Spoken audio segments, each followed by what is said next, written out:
I've always had this instinct that tells me when something's not quite right with Mark, my husband of 6 years. It was during one of those calm evenings where the only sound was the ticking of the clock that I first sensed it. Mark sat across from me, lost in his thoughts, staring blankly at his barely touched dinner. "Mark, what's on your mind? You hardly touched your food," I ventured, trying to keep my tone light. He looked up, attempting a smile. "It's nothing, Clara, just tired, I guess." But I knew him too well to believe that. Mark wasn't the best at hiding things. "Come on, spill it. You've seemed off since you walked through the door," I pressed, sensing there was more to it. With a sigh, he ran his hand through his hair. "Okay, it's my mom. She called today." My heart sank a little. Linda, my mother-in-law, was, well, let's just say she had her own way of doing things, often at odds with the rest of us. "What did she want?" I asked cautiously, preparing myself for whatever news was coming. "She wants to see Jake," he replied, mentioning our 4-year-old son. I was caught off guard. It had been years since Linda had shown any interest in us, especially after the falling out we had. I couldn't help but remember the last time we were all together, the way she had a comment about everything from how I dressed to how I should be raising Jake. I tried to keep my tone light. "Wow, that's unexpected. What did you tell her?" Mark shrugged.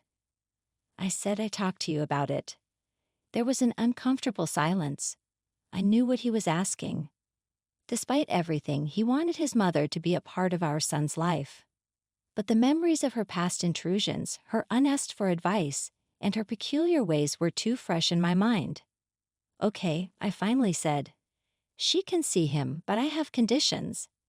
Mark looked relieved but cautious. "Like what?" "She only visits when I'm around. No unsupervised time with Jake, and no pushing her beliefs on him." He nodded, understanding the unspoken fears behind my conditions. "Fair enough, I'll let her know." As I cleared the table, my mind raced with questions. Had Linda changed? Could I trust her around Jake? I wasn't sure, but one thing was certain: I'd do anything to protect my son. And if that meant facing Linda head-on, so be it. That night, as I tucked Jake into bed, his innocent smile reminded me of what was at stake. I kissed his forehead, promising silently to keep him safe from whatever Linda might bring into our lives again. The day I first met Linda is etched in my memory like a scene from a movie you can't forget no matter how hard you try. Mark and I were engaged, and he had been prepping me about his mother all week. "She's a bit different, Clara. Just keep an open mind, okay?" he had said, a nervous chuckle escaping him. I wasn't sure what he meant by different, but I was about to find out. We drove up to a quaint, slightly overgrown house on the outskirts of town. The door swung open before we even got out of the car, and there she was, Linda, in all her glory. Barefoot with a tie-dye dress flowing around her ankles, she seemed to glide rather than walk towards us. Her hair was a cascade of gray waves, and her eyes sparkled with a kind of mischievous energy. "Mark, and you must be Clara," she exclaimed, pulling me into a surprisingly strong embrace. "Welcome to my sanctuary." The house was like a museum of esoteric artifacts. Crystals hung in the windows, and the smell of incense filled the air. Linda chatted nonstop as she showed us around, her topics ranging from astrology to herbal remedies. As we settled down for tea, she began talking about her lifestyle. "I've been a vegetarian for decades now. Meat clogs the soul, you know, and I draw energy from the earth. That's why I don't wear shoes." I exchanged a glance with Mark. He shrugged as if to say, "I told you." I tried to keep up with the conversation. "That's interesting, Linda. I've never met anyone who lives like this." "Oh dear, there's so much to life that people miss out on. Did you know I'm part of a community that practices sun nourishment? We believe in absorbing energy directly from the sun." I didn't even know what to say to that. I mean, how do you respond to someone who thinks they can eat sunlight? Mark jumped in, probably seeing my struggle. "Mom, why don't you tell Clara about your yoga retreats?" Linda's face lit up.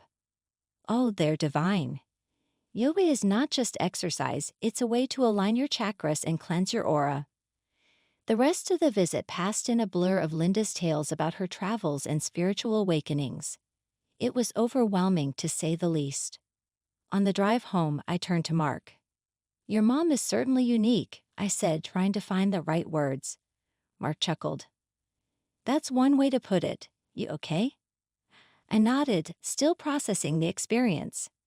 "Yeah, just a lot to take in. She's different, all right." Our wedding day was supposed to be the happiest day of my life, and it was mostly. Linda managed to keep her unconventional comments to a minimum, which I was grateful for. But the real challenge began after the wedding when I found out I was pregnant. I remember breaking the news to Mark and Linda over dinner at our place. Mark was overjoyed, grinning from ear to ear. Linda, on the other hand, had a different reaction. "Congratulations, my dears. This is a sacred time. You must be very careful about the energies around you, especially during pregnancy," she said, her eyes gleaming with a mix of excitement and seriousness. I smiled politely, not really sure how to respond. "Thanks, Linda. We're really excited." As my pregnancy progressed, Linda started showing up more often, unannounced, with all sorts of herbs and books on ancient pregnancy practices. One evening, she came over with a big basket filled with who knows what. "Clara, darling, I brought you some natural remedies and superfoods. These will ensure a healthy and spiritually aligned pregnancy," she announced, laying out her collection on our kitchen table. I glanced at Mark, who seemed as perplexed as I was. Thanks, Linda, but my doctor has already given me a diet plan to follow." Linda waved her hand dismissively. "Doctors don't know everything, trust me. These are age-old practices. They've helped women for centuries." Feeling a bit cornered, I decided to let her have her way, thinking it couldn't hurt to try some of her superfoods. That was my first mistake. Days turned into weeks, and Linda's influence over my diet and lifestyle grew. She convinced me to switch to a strict vegetarian diet, cutting out all meat and dairy. I started feeling tired all the time, but Linda assured me it was just my body detoxing. "Your body is cleansing itself, Clara. It's all part of the process," she'd say every time I brought up my fatigue. One day, I was at the grocery store picking up some vegetables as per Linda's pregnancy diet when everything went black. The next thing I knew, I was lying on the floor with a crowd of people around me. I woke up in the hospital with Mark by my side, looking worried. The doctor came in, a stern look on his face. "Mrs. Johnson, you fainted because of severe nutritional deficiencies. This diet you've been on is dangerously low in protein and other essential nutrients. It could have harmed your baby," he explained. I was in shock. All this time, I thought I was doing what was best for my baby. But instead, I was putting both of us at risk. Mark was furious. "I can't believe this. Mom has gone too far this time," he said, squeezing my hand. I nodded, feeling a mix of anger and guilt. "I never should have listened to her. I'm sorry, Mark." "We'll fix this, Clara. No more of Mom's advice. From now on, we stick to what the doctor says," he said. That incident was the turning point. I realized that Linda's intentions, however well-meaning, were not always right. It was a hard lesson learned, but one that I needed to protect my family. After the hospital incident, things changed between Linda and us.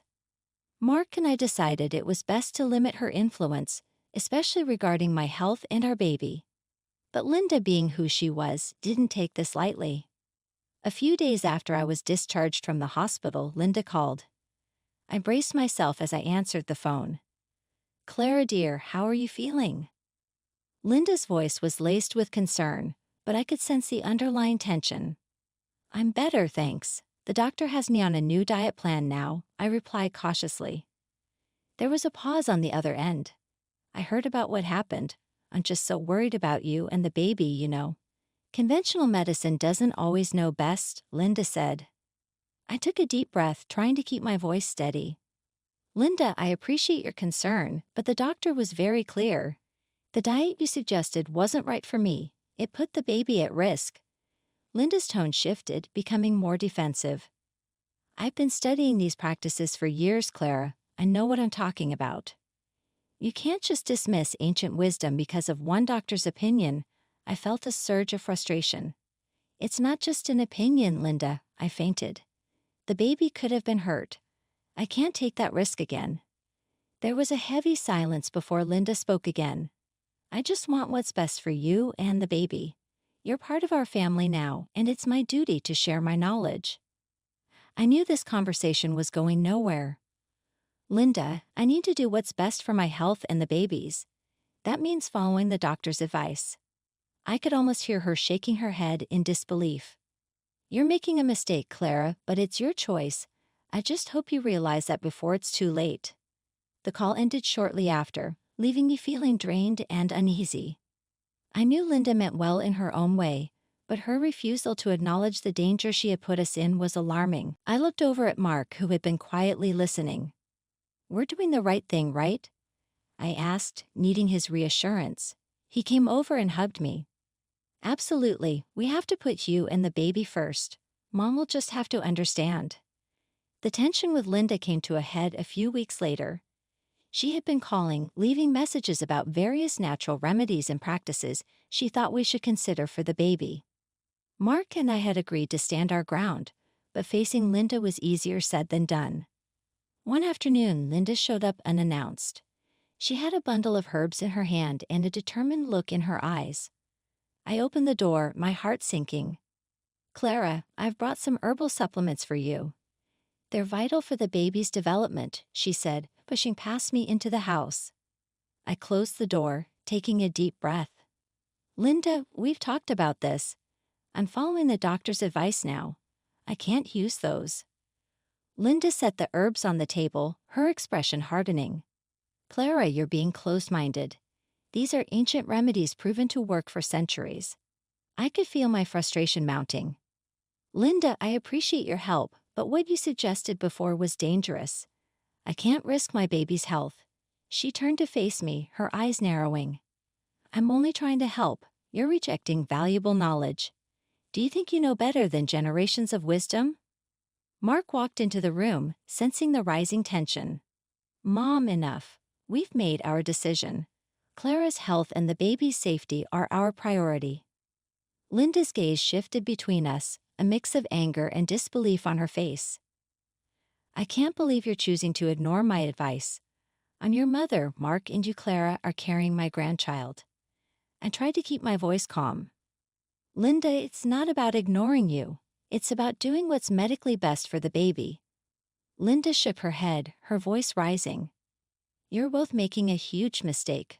When something goes wrong, don't come running to me with that. She stormed out, leaving the herbs on the table.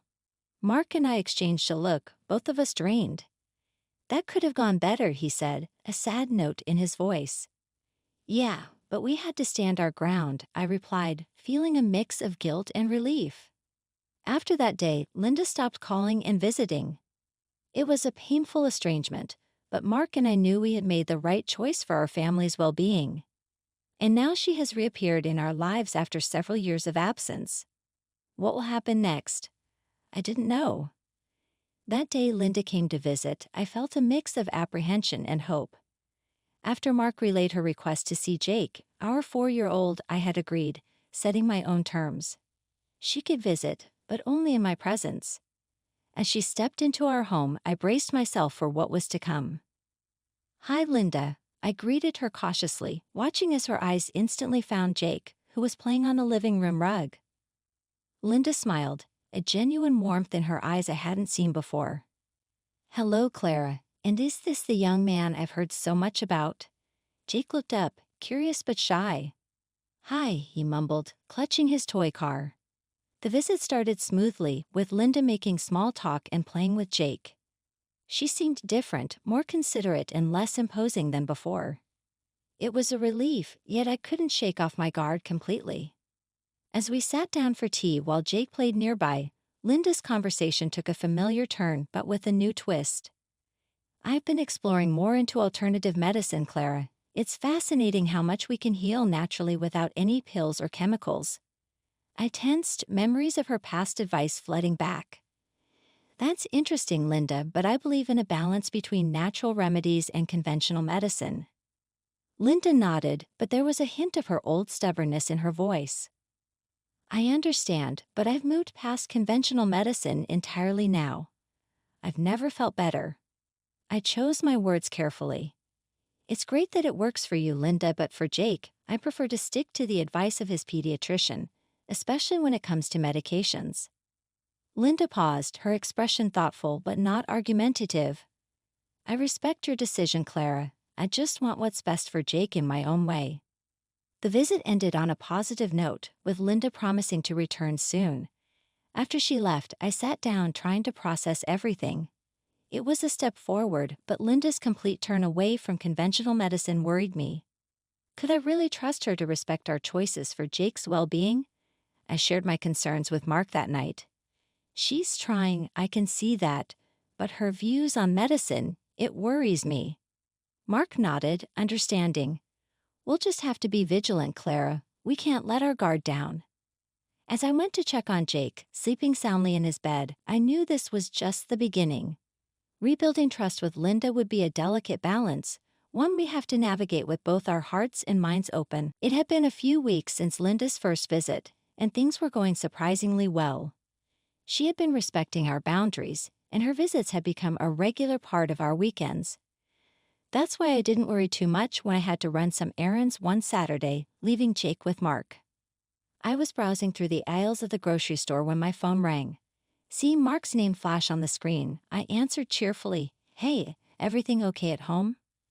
"Clara, I had to rush to work for an emergency. I left Jake with Mom. She insisted it was fine." Mark's voice was hurried, intense. My heart skipped a beat. "You left him with Linda alone?" I asked, trying to keep the panic out of my voice. I know, but I didn't have a choice. It was really urgent," he replied. I cut the call short, my mind racing. I abandoned my shopping cart and rushed to Linda's house. As I pulled into her driveway, I could feel the unease settling in my stomach. I knocked on the door and Linda opened it, a forced smile on her face. "Hello, Clara. Jake's here. We've been having a lovely time." "Where is he, Linda?" I asked, stepping inside. "In the living room," she said, leading the way. I found Jake on the couch, his face red from crying, a makeshift bandage wrapped around his arm. My heart dropped. "Jake, sweetie, what happened?" I rushed to his side. He winced as I touched his arm. "I fell down, Mommy. It hurts." I turned to Linda, my voice shaking. "What did you do to him?" Linda's expression was one of nonchalance. "Oh, he just had a little fall. I put some fern and a bandage on it. It's a natural remedy." I couldn't believe what I was hearing. A natural remedy? "Linda, he needs a doctor. This could be serious." Linda shrugged. "He's fine, Clara. Kids fall all the time. He'll be okay." I didn't wait another second. Scooping Jake up in my arms, I headed straight to the car, Linda's protests fading behind me. At the hospital, the doctors confirmed my worst fear. Jake had a fractured arm. I sat there holding his hand while they put a proper cast on, fighting back tears of anger and guilt. Mark arrived soon after, his face a mask of worry and regret. "I'm so sorry, Clara. I should have never left him with her." We both knew that trust had been broken. Linda's refusal to see the seriousness of the situation was the last straw. As much as it pained us, we knew we had to keep her away from Jake for his safety. That night, as I tucked Jake into bed, his small face illuminated by the nightlight, I promised myself that I would always protect him no matter what. The lesson was clear. Sometimes love means having to make hard decisions for the greater good. The confrontation with Linda was inevitable. After the incident with Jake, Mark and I were united in our resolve. We needed to make Linda understand the gravity of her actions. When Linda arrived at our home, there was a palpable tension in the air. She seemed unaware of the seriousness of the situation, her demeanor casual as she greeted us. "Clara, Mark, how's Jake doing?" Linda asked as if nothing significant had happened. I took a deep breath, my words laced with controlled anger. "Linda, Jake had a fractured arm because of your negligence. We need to talk about this seriously." Linda waved her hand dismissively. "Oh, come on, Clara. Kids get hurt all the time. I did what I thought was best." Mark's face reddened with anger. What you thought was best? You ignored basic safety, Mom. You could have seriously harmed our son. Linda scoffed. I'm his grandmother. I was taking care of him. You're blowing this out of proportion. Her casual dismissal of our concerns was like a slap in the face. Blowing this out of proportion. Linda, he could have had more than just a fracture. You refused to get him proper medical attention, I shot back, struggling to keep my voice steady. Mark stepped forward, his voice rising. You're not understanding the seriousness of your actions, Mom. We can't trust you with Jake anymore, not after this. Linda's expression turned to one of mock surprise. Really? You're going to keep me away from my grandson over this? It's not just this, Linda. It's about his safety, something you've repeatedly taken for granted, I said firmly. The argument escalated, with Linda refusing to acknowledge her fault and Mark and I insisting on the new boundaries we needed to set. The conversation reached a boiling point, and Linda stood up abruptly. You know what? Fine. If you're going to be this unreasonable, maybe I shouldn't be part of your lives at all, Linda spat out, her voice laced with bitterness. Mark, usually the peacemaker, didn't back down. If that's what it takes to keep Jake safe, then so be it. With a final glare, Linda stormed out, slamming the door behind her. The room was thick with tension long after she left. I turned to Mark, feeling a whirlwind of emotions. Did we just do the right thing? Mark wrapped his arms around me. We did, Clara. It's our job to protect Jake, no matter how hard it is. As we stood there holding each other in the silence of our home, I knew that this was the end of a chapter in our lives.